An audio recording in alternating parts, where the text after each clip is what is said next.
ओम गुरुर्ब्रह्मा गुरुर्विष्णु गुरुर्देवो महेश्वराय गुरुर्साक्षात् परब्रह्म तस्मै श्री गुरुवे नमः।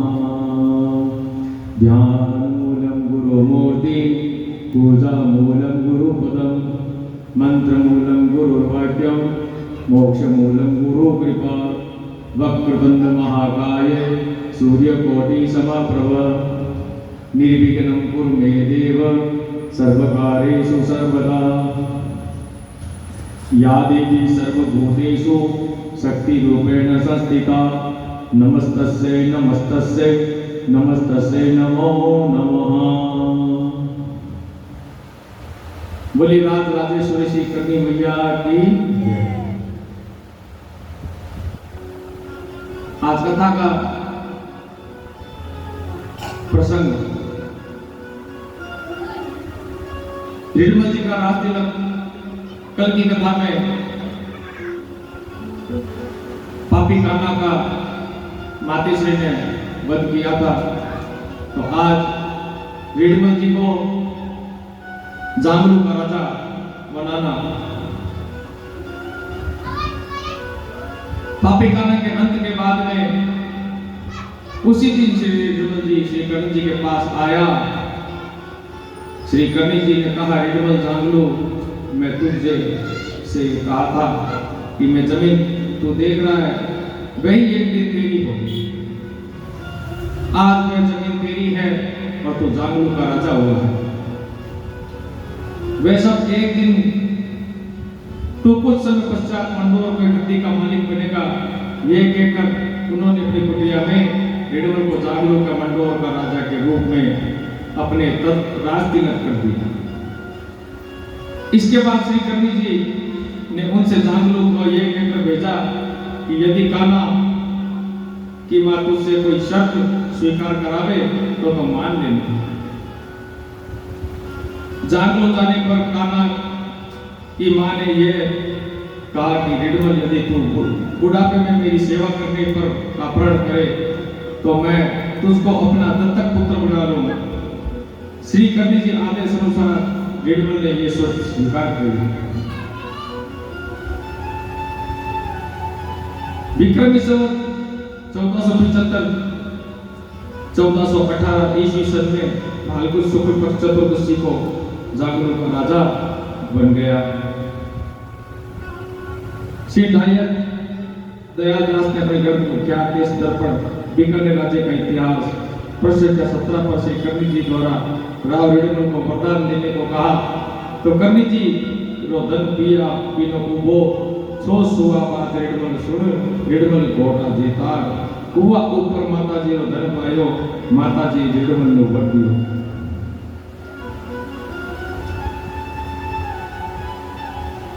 अब श्री कर्ण जी के आशीर्वाद से निर्मल जी का मंडोर पर अधिकार। श्री कर्ण जी ने साथी का परित्याग कर जोहर में जाते हुए मार्ग में कुछ देर जागरूक विश्राम किया। तब राव निर्मल वहीं विद्यमान था। उसने कहा कि श्री कर्ण जी से नाकोटी मारवाड़ का स्वामी बनने पर का वर प्राप्त किया था। उसने वहां श्री कर्ण जी से नाकोटी मारवाड़ विश्राम का स्वामी बनने का वर प्राप्त किया था।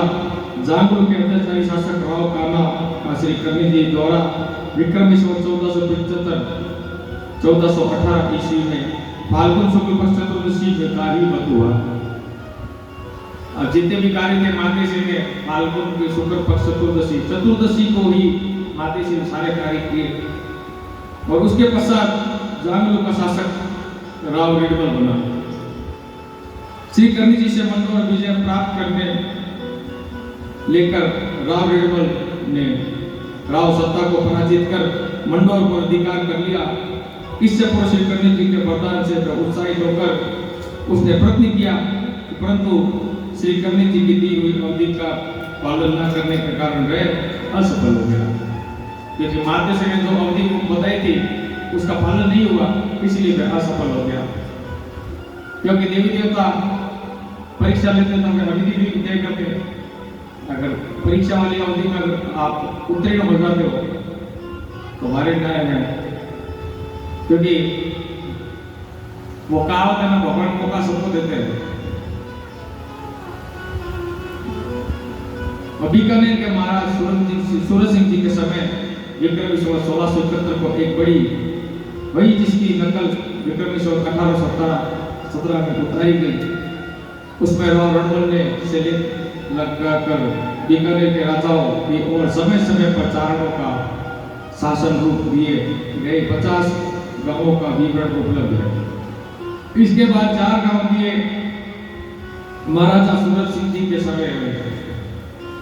गांव देशनोक शासन श्री करनी जी नूराया राव श्री रेणमल जी और दत्त श्री करनी जी सु काने चंडावतरे राज तकारे रेणमल जी अर्ज की के मारे जाएगा हुए तो ये 10 गांव शासन आप री नजर करूं ते यूं मनोरथ माता जी सिद्ध किया तहारा राव कयो अब गांव हाजिर छे तद माता जी कयो पीहर 10 गांवारो एवज ले गांव पूतो करो तद 10 गांवारी सीम बेड़ी कर देशनो गांव दीनो चेत सुधी संवत शुद्ध 7 संवत 1487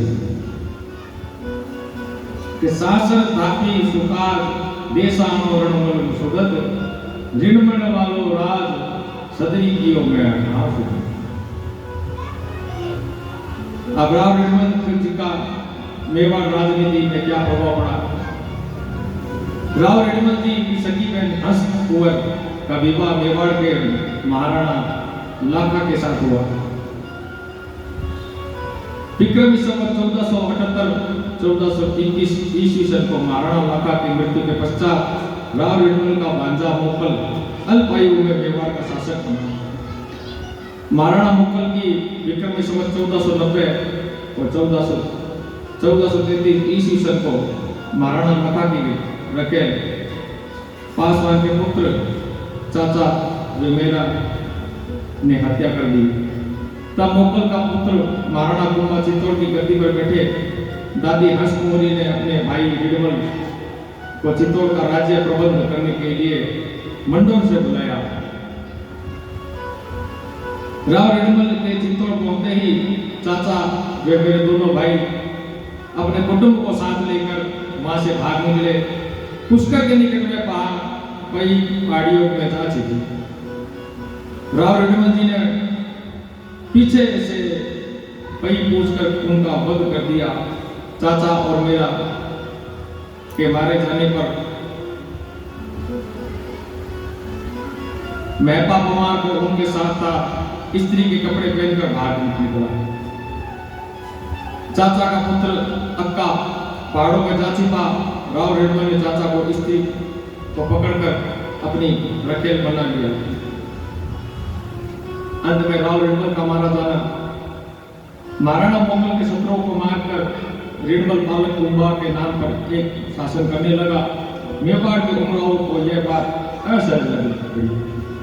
उन्होंने दादी हंसकोरी से इस बात की शिकायत की कि दादी हंसकोरी ने गुप्त रूप से चोरा सिसोदिया को मांडू से बुलावा दिया और राव रणमल के षड्यंत्रों का पूरा विवरण उसको सुनाया।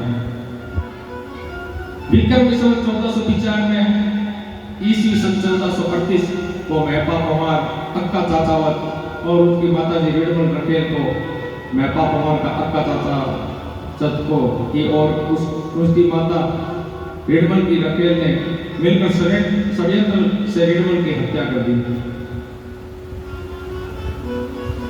राव रणमल ने मरते मरते महपा पवार और अक्का चाचावत को मार डाला। राव रणमल का ज्येष्ठ पुत्र जोधा उस समय हवेली में सोया हुआ था।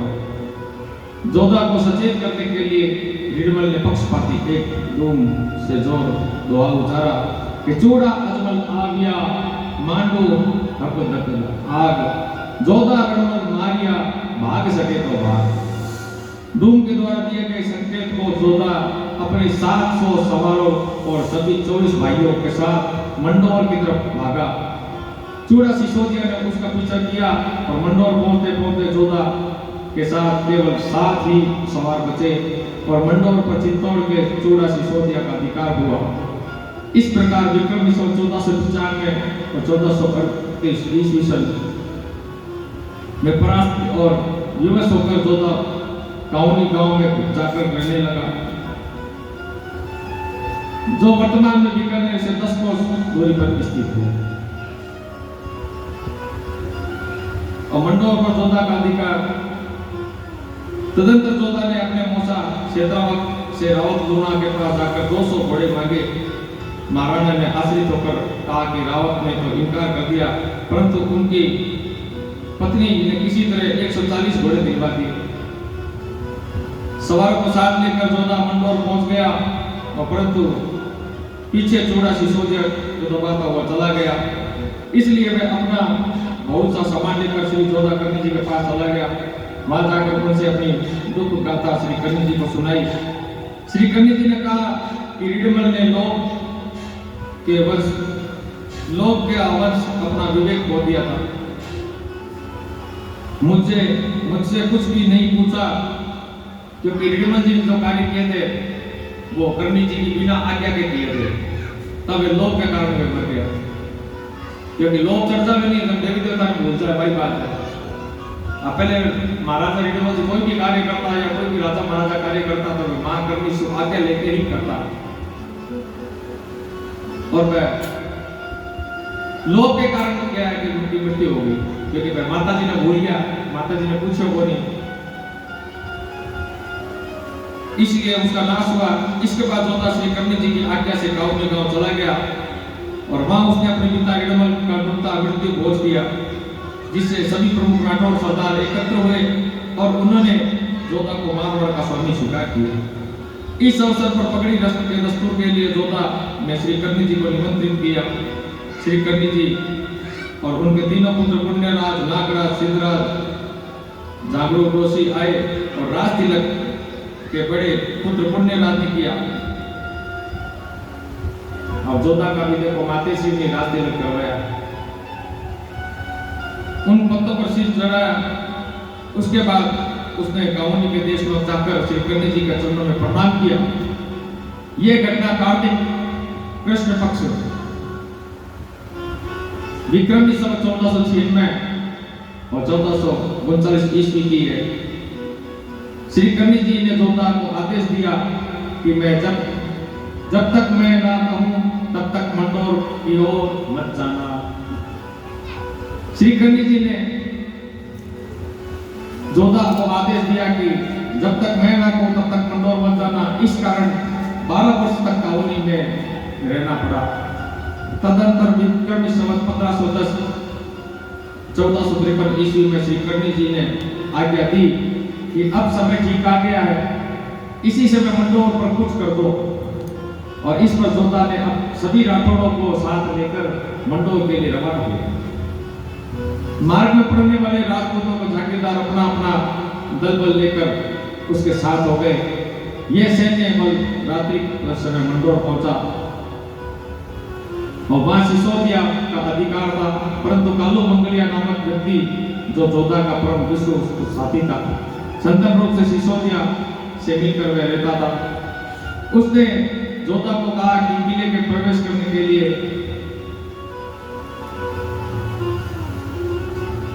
रात्रि का समय सबसे उपयुक्त है, क्योंकि दिन में किले में समय कोई नहीं पहुंच सकता।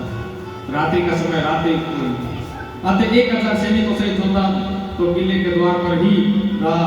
9000 सैनिक रात को अंधेरे में किले के चारों ओर फैल गए। कालू मंगलिया ने चित्तौड़ से आया हुआ विशेष संदेश पहुंचाने के लिए किरादार द्वारा बुलवा दिया। तुरंत ही बाद सभी सैनिक ने सिसोदिया रक्षकों पर हमला बोल दिया, जिसमें 500 मेवाड़ी सैनिक मारे गए तथा मंडोर पर जोधा का अधिकार हो गया। बोल करनी मैया की जोधा मंडोर पर जोधा का अधिकार नहीं होता अगर महादेव श्री की कृपा नहीं होती। अब अपन कोई भी कार्य करते हैं या बिजनेस करते हैं तो महादेव श्री की आज्ञा लेके ही करना चाहिए। इसमें अपन को इस कथा में अपन को यही सीख मिलती है कि अपना दिमाग चलाते ना जब घाटे में आ जाते हैं। और यही काम अगर अपन माते जी से आज्ञा लेके करते हैं तो वो हमेशा के लिए फल आता है। तो वो यही सीख मिलती है। अब आगे अपन चलेंगे जोधपुर नगर एवं दुर्ग की स्थापना श्री करनी जी ने कैसे करवाई। श्री करनी जी वरदान से विक्रमी संवत 1510 और 1453 ईस्वी मंडोर पर पुण्य राठौड़ों का अधिकार स्थापित कर दिया। जब 5 वर्ष में राज्य अच्छी तरह जम गया तो जोधा ने मंडोर 5 मील दूर स्वच्छ पानी की पहाड़ी से झरने के पास दुर्ग नगर की बात सोची। उस स्थान पर चिड़िया नाजी योगी रहता था। उसने जोधा के मन में अनेक आशंकाएं उत्पन्न करने की चेष्टा की, परंतु जोधा ने श्री करनी जी की शक्ति पर पूर्ण विश्वास था, इसलिए वह निश्चय से ही विचलित नहीं हुआ। उसने किले के आधारशिला श्री करनी जी से ही रखवाने का मंतव्य बनाया और एक आमंत्रण पत्र लिखकर मथानिया गांव के अमराचार्य और तिवरी के पुरोहित के हाथ श्री करनी जी के पास भेजा। श्री करनी जी ने इस आमंत्रण पत्र को स्वीकार किया और मंडोर देशनोक से मंडोर आए। तब राव जोधा ने चौपासी तक पगमगना बिछाकर उनका स्वागत किया। विक्रमी संवत 1515 और ईस्वी सन 1458 ज्येष्ठ शुक्ल 11 शनिवार को वह उन्होंने पर्वत पर जहाँ जोधपुर बसा हुआ है और अपने हाथ से किले की नींव रखी। ईश्वर सिंह जी परम संपत्ति के जोधपुर किले के नींव गुरुवार को रखा जाना लिखा और नए सिंह की क्या शनिवार बताया, क्योंकि तो नींव का जो मुहूर्त होता है ना वो बृहस्पतिवार को मान्य नहीं होता। तो ये भी ज्योतिष शास्त्र में बोलता है। और हमेशा नींव जो मकान के अपन लगाते हैं वो हमेशा शनिवार को ही लगनी चाहिए। शनिवार को जैसा मुहूर्त किसी में कोई भी अच्छा मुहूर्त नहीं है। तो दयालदास जी की क्या देश दर्पण से प्राचीन भाव मिलता है कि घर ने ऐसे पन्नरोदरे ज्येष्ठ मास पक्षदार जोधे रचियो जोधपुर 11 शनिवार को जोधपुर किले की नींव लगी थी, वो भी मां श्री करनी जी की कृपा से। और राव जोधा ने जोधपुर किले से नींव श्री करनी जी के हाथों से शिलारोपण कराकर संपन्न करवाई।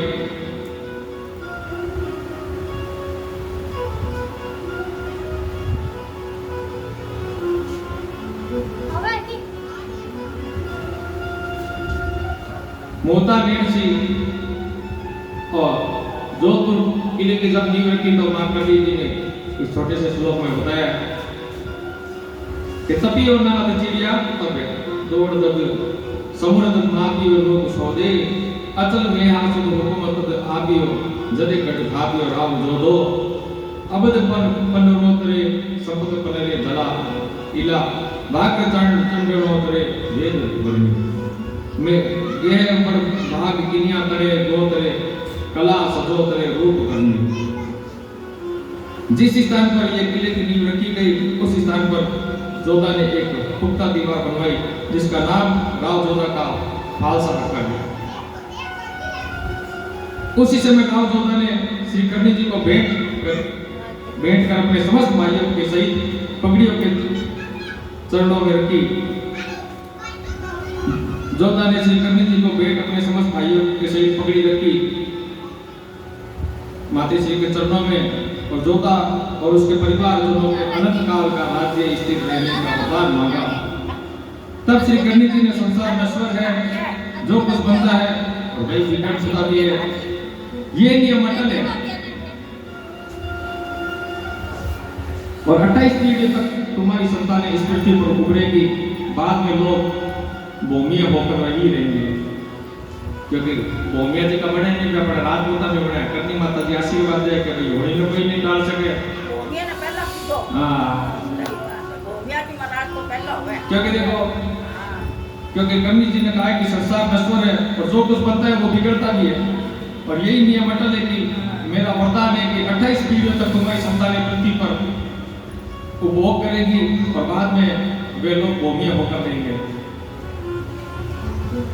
जोधा ने प्रार्थना करने पर श्री करनी जी कुछ ही दिन वहीं पर और 3 दिन अमराभाट की विस्ती पर मथानिया में ठहरी, जिसका चतुर्थ अध्याय में किया जाएगा। मथानिया से वे खारी आलासी होते हुए श्री करनी जी सुंदा माता के दर्शन करने गए। सुंदा माता कौन सी? ओसिया माता जी। सुंदा माता ओसिया माता जी जोधपुर में दर्शन करने के लिए वहां से सीधे देशडोम लौट आए। अब करनी माता बीकानेर राज्य की स्थापना है भाई, बोलो श्री करनी मैया की। अब करनी माता जी देखो बीकानेर की नींव लग रही है। जोधपुर के स्वामी राव जोधा ने सकाली रानी नौरंगदेव से बीका का जन्म विक्रमी संवत 1495 में 5 अगस्त 1938 में श्रावण शुद्धि 15 मंगलवार को हुआ। राव बीका जोधपुर से परित्याग करना, क्योंकि राव जोधा और राव बीका ये पहले जोधपुर के शासक हुए थे। एक दिन राव जोधा दरबार में बैठा हुआ, बीका भीतर आया और कांदल के पास बैठ गया। बीका और कांदल आपस में कान में बात करने लगे, आपस में कान में खुशी। और जोधा ने ये देखकर पूछा कि चाचा भतीजे क्या सलाह कर रहे हैं? कि चाचा भतीजे को काहे बुला नहीं गया भाई?